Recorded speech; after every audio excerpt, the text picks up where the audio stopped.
এত পচন ছিল না। ভাইপো কালচার নিয়ে ভয়ঙ্কর কথা বলে ফেললেন রাজ্যের বিরোধী দলনেতা শুভেন্দু অধিকারী। এই রাজ্য বর্তমানে দুর্নীতিতে ভরে গিয়েছে। 2021 সালের বিধানসভা নির্বাচনের আগে দল পরিবর্তন করে বারবার ভাইপো মডেলকে কটাক্ষ করেছেন রাজ্যের বিরোধী দলনেতা শুভেন্দু অধিকারী। তিনি বারবার করে দাবি করেছেন যে তৃণমূল ক্ষমতায় আসার পর এত দুর্নীতি ছিল না, কিন্তু ভাইপো কালচার শুরু হওয়ার পর থেকেই পশ্চিমবঙ্গ জুড়ে দুর্নীতি ছেয়ে গিয়েছে। শিক্ষক নিয়োগ দুর্নীতি বর্তমানে যে ভয়ঙ্কর আকার ধারণ করেছে, তাতে অনেক তৃণমূল নেতাদের নাম জড়িয়ে পড়েছে, অনেকে জেলে পর্যন্ত গিয়েছেন। তবে তৃণমূল নেতাদের এই টাকা তোলার পেছনে নিজেদের চেয়ার সুরক্ষিত রাখার বিষয় রয়েছে। ভাইপো কালচারের বিরুদ্ধে সরব হয়ে এদিন তেমনটাই দাবি করলেন রাজ্যের বিরোধী দলনেতা শুভেন্দু অধিকারী।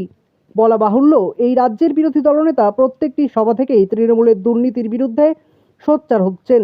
সামনেই এসএসসির পরীক্ষা রয়েছে, তার আগে তিনি আবার দাবি করেছেন যে তার কাছে অডিও টেপ রয়েছে টাকার বিনিময়ে প্রশ্নপত্র বিক্রি করার। স্বাভাবিকভাবেই শুভেন্দু অধিকারীর ফাঁস করা সেই তথ্য নিয়ে রীতিমতো চিন্তায় পড়ে গিয়েছেন যারা এসএসসি পরীক্ষায় বসবেন সেই সমস্ত পরীক্ষার্থীরা। তাদের মনে একটাই প্রশ্ন ঘোরাফেরা করছে, তাহলে পরীক্ষা দিয়ে কি হবে? আর তার মাঝেই এবার রাজ্যে যে দুর্নীতি নিয়ে পচন ধরেছে সেই সম্পর্কে আরও বড় ভয়ঙ্কর কথা বলে ফেললেন রাজ্যের বিরোধী দলনেতা শুভেন্দু অধিকারী। এদিন শুভেন্দু অধিকারী বললেন, দুর্নীতিকে একদম প্রতিষ্ঠিত করে দিয়েছে, এতটা পচন আগে ছিল না, এর জন্য ভাইপো কালচার দায়ী।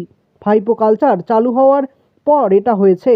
যদি পুলিশকে নেতাদের টাকা তুলে দিতে হয়, আইপ্যাককে টাকা দিয়ে পথ নিতে হয়, সভাধিপতির চেয়ার নিতে গেলে 5 কোটি টাকা দিতে হয়, যে 5 কোটি টাকা দিয়ে সভাধিপতি হবে সে তো 10 কোটি কামাবেই।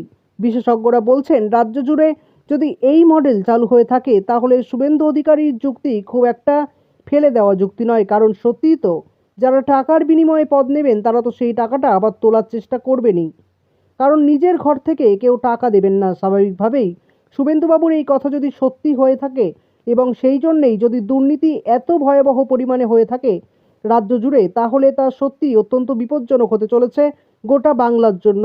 দিন শেষে তেমনটাই বলছেন রাজনৈতিক সমালোচকেরা।